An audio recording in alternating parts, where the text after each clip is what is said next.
ছেলেকে তারা লাঠি দিয়ে মারতেছিল, অনেকগুলো ছেলেকে লাঠি দিয়ে মারতেছিল। পরে আমরা ঢাকা মেডিকেলে চলে আসছি ওখান থেকে। ওরা ওরা ইচ্ছে করে ওরা আমি ব্রিটিশ কাউন্সিলে ওখানে ওখানে লাঠি দিয়ে আমাকে চারপাশ থেকে ঘিরে রাখছে।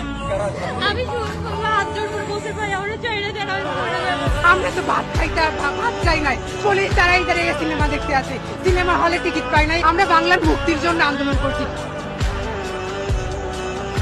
আমরা কবি নজরুলের স্টুডেন্ট, আমরা কবি নজরুল জগন্নাথ সবাই একসাথে রওনা করেছি। প্রথমে তাঁতিবাজার পুলিশ আমাদের আটকাইতে চাইছে, ওরা আমাদের আটকাইতে পারে নাই। এরপরে আমরা সিএসসিতে আসছি। পরে আমাদের ভাইদের করা 71 সূর্য সেনে আটকায় রাখছে। আমরা সেইখানে গেছি ভাইদেরকে আনতে।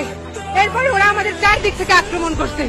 আমরা ভিসি চত্বরের ওইখানে আটকা পড়ছি, চারপাশ থেকে ওরা আক্রমণ করছে।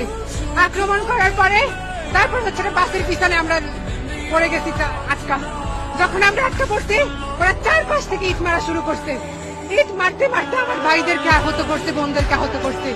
এরপর যখন ওরা কি করছে, ইচ্ছা করে এক প্রায় পাশ ছাইড়া দিছে। একটা পাশ ছাড়ে দিয়ে পুরাটা রাস্তা ওরা বড় বড় লাঠি নিয়ে দাঁড়াইছিল। একজন যাইতেছিল আর একজন 101টা করে পিটাইতেছিল। ওরা কাউরে ছাড়ে না, একটা বোনকে পর্যন্ত ছাড়ে না। ওরা কাপুরুষ, ওরা পুরুষ হইয়া নারীর গায়ে হাত দিতে। ওরা ছাত্রলীগ না, ওদের কোনো বঙ্গবন্ধুর আদর্শ নাই।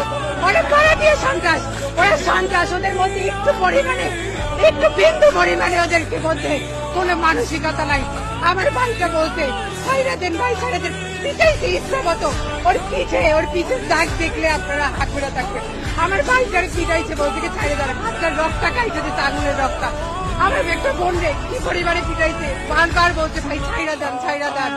কাউরে ছাড়ে না, ওরা একটা মানুষকে ছাড়ে নাই।